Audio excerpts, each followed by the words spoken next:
11 de febrero de 1975. Se jugaba una jornada más de la Liga de España entre el conjunto del Málaga, que recibía en la capital de la Costa del Sol al FC Barcelona de Rinus Michels y de su capitán, el mítico futbolista neerlandés Johan Cruyff. Tras un gol del Málaga, que los ponía en ventaja en el marcador 2-1, el INIR levantó su banderín para indicar fuera de juego, pero el árbitro central, José Luis Orrantia Pelastegui, decide dar el gol por válido, provocando los reclamos del conjunto blaugrana y la expulsión de su capitán. Fue así como Cruyff, al negarse a salir del terreno de juego, protagonizó una de las postales más curiosas y emblemáticas de la historia del fútbol, cuando fue escoltado fuera del campo por la Guardia Civil del régimen franquista, suceso que, 50 años después, sigue dando de qué hablar. Pero, ¿qué fue lo que llevó a que todo esto ocurriera? ¿Y cuáles fueron las consecuencias? Quédate, porque aquí te contaré sobre el día en que Johan Cruyff enfrentó al régimen.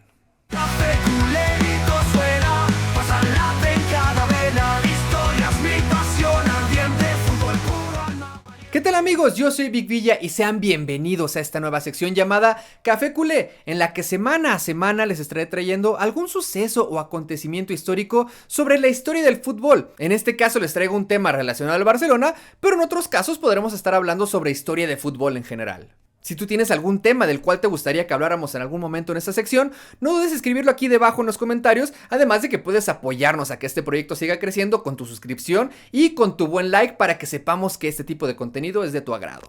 Para este primer video estaremos hablando de Johan Cruyff, una de las figuras más importantes del barcelonismo, que de hecho pueden ver aquí atrás de mí, y sobre este suceso que el pasado 11 de febrero cumplió 50 años, y que además es un tema delicado ya que incluye autoritarismo, dictaduras, el tan hablado franquismo, y además va a abrir un poco el debate que tanto echamos de repente entre culés y madridistas de cuál es verdaderamente el equipo del régimen. Además, un pequeño disclaimer, aquí no se trata de que le voy a tirar al Madrid y que voy a despertar ese viejo discurso de quién benefician más o quién roba más. Simplemente me di la tarea de investigar a base de fuentes que contrasté sobre cuáles fueron los acontecimientos que se dieron en estos años, además de que recuerden, las opiniones son muy variadas, no existe algo como una verdad absoluta, pero sí es importante que escuchemos todos los puntos que toca la persona que nos está hablando para poder debatir de una manera más inteligente y más completa. Al final, lo que conocemos como verdad siempre va a depender de quién la cuenta y de quién la escucha. Por eso te recomiendo que realmente te quedes hasta el final de este video para que si quieres comentar algo pueda ser desde todas las opiniones escuchadas y que podamos tener un debate más sano. Sin más por el momento, pónganse cómodos, prepárense un buen café o un mate y sigamos con este relato. Hendrik Johannes Cruyff, conocido y recordado por todos nosotros como Johan Cruyff, llegó al Barcelona en la temporada 73-74, después de haber marcado una época con el Ajax de Ámsterdam, con quienes ganó 6 títulos de liga, 4 copas nacionales y 3 copas de Europa, como antes se llamaba la Champions League, de forma consecutiva, convirtiéndose en una leyenda del club y llevando al Ajax a ser un equipo mítico en su época. En su primer año como blaugrana, ayudó al Barça a ganar la Liga, lo cual en la actualidad sería algo normal, inclusive en malas temporadas. Pero en esos años, el Barcelona venía de una sequía de 14 años. En esa misma temporada se dio la goleada 5-0 al Real Madrid en el Bernabéu, partido que fue pitado por el ya mencionado árbitro José Luis Orrantia Pelastegui. Recuerden este dato, ya que será importante un poco más adelante en nuestra historia. Con la llegada de Cruyff al Barça, parecía que el equipo estaba a punto de vivir una época de éxitos, y da reforzada por la llegada en la temporada siguiente de Johan Nixens, quien haría una gran mancuerna con su compatriota. Sin embargo, en esa segunda temporada las cosas no estaban saliendo como se esperaba, aumentando la tensión y la exigencia conforme pasaban las jornadas y el Madrid se alejaba en la clasificación, por lo que este incidente que se viviría en el fatídico partido ante el Málaga sería la gota que derramó el vaso. El neerlandés estaba acostumbrado a expresarse libremente en el terreno de juego y en ocasiones, como toda estrella, llegaba a tener sus desplantes, pero al llegar a España se dio cuenta de que las cosas no eran para nada parecidas a su país natal y que la liga a la que había aterrizado estaba a merced de un régimen al cual, tarde o temprano, tendría que enfrentarse.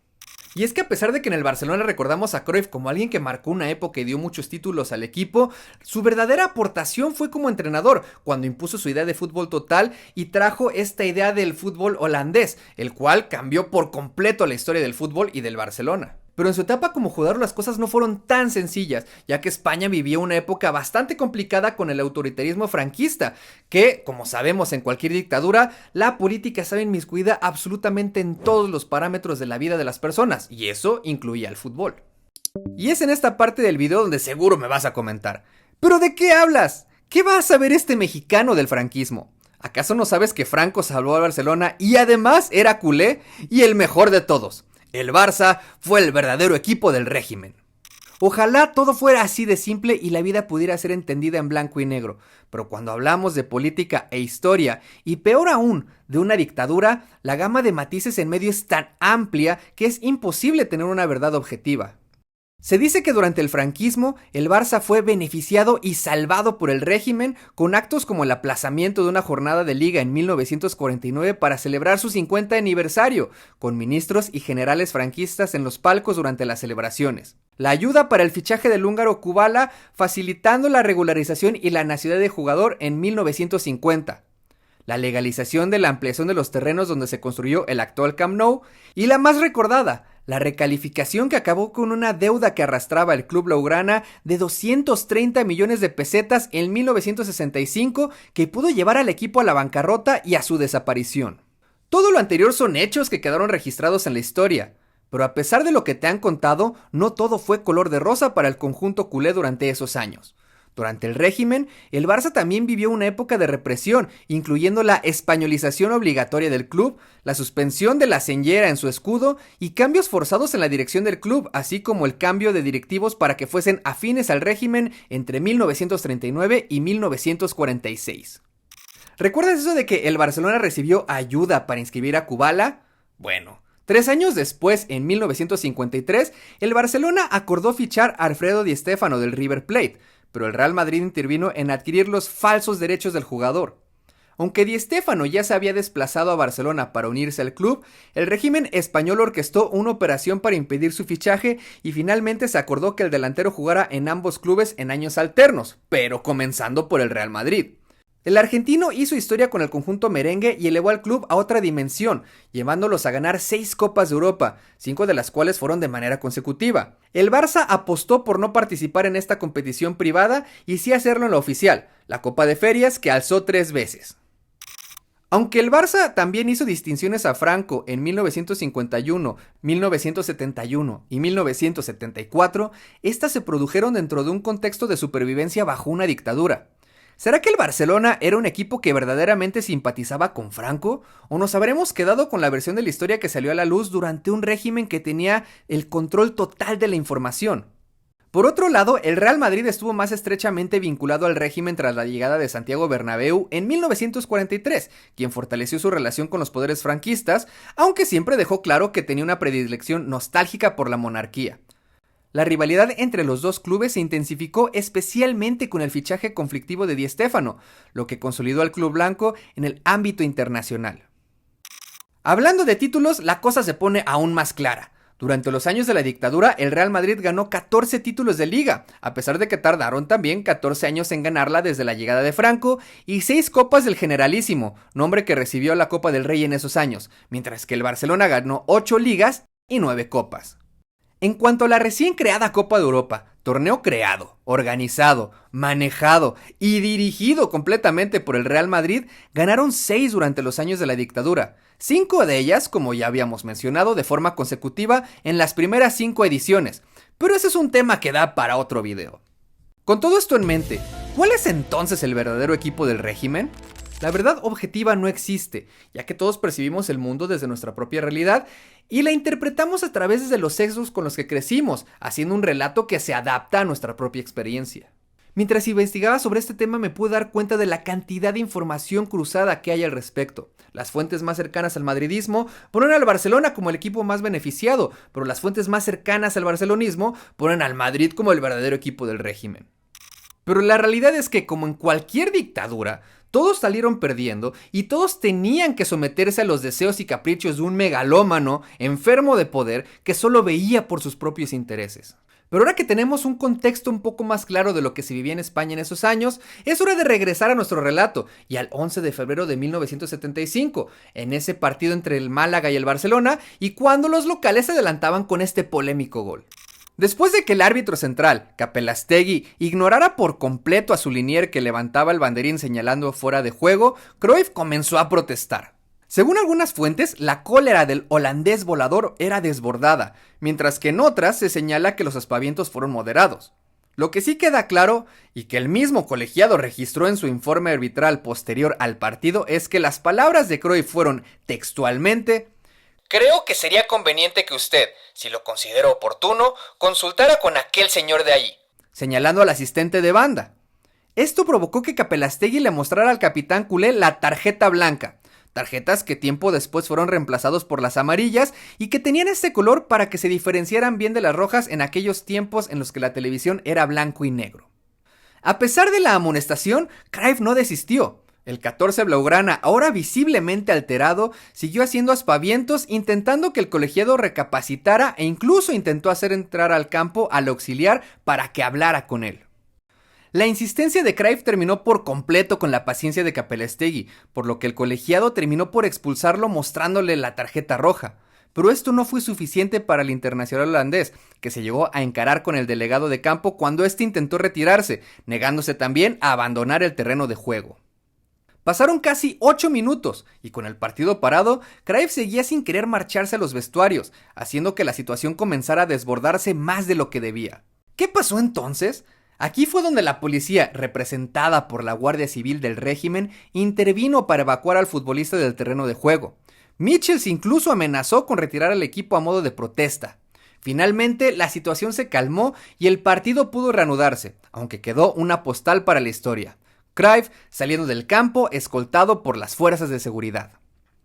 Con su capitán ya en la ducha, el Barça logró empatar momentáneamente el encuentro, pero finalmente el Málaga se impuso 3-2. Al finalizar el encuentro, el entrenador Rinus Michels comentó: "Este partido ha tenido muy poco que ver con el fútbol. Hemos encontrado obstáculos insalvables para conseguir la victoria y es inútil luchar así". La imagen de Johan Cruyff, que sería sancionado con un partido más, echado del terreno de juego por los grises en los tiempos finales del franquismo, se convirtió en todo un símbolo para un país harto del autoritarismo y cansado de la represión.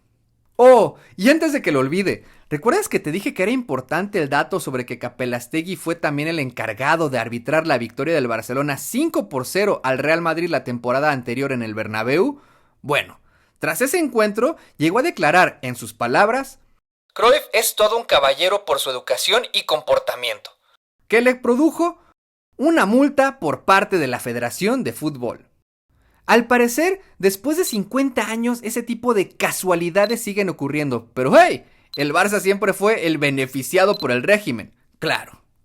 Pero eso no fue todo en esta infame historia aún para nuestro querido árbitro, porque el Barcelona y Orrantia Capellastegui coincidieron en el vuelo que les debía llevar a Madrid.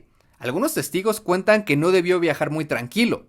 Decían: "El pasajero que le correspondió al lado de su asiento ha dicho que el árbitro llevó puesto el cinturón de seguridad durante todo el trayecto del viaje y con un periódico en la mano, aunque no debía prestar mucha atención a su lectura, porque no pasó de hoja ni una sola vez".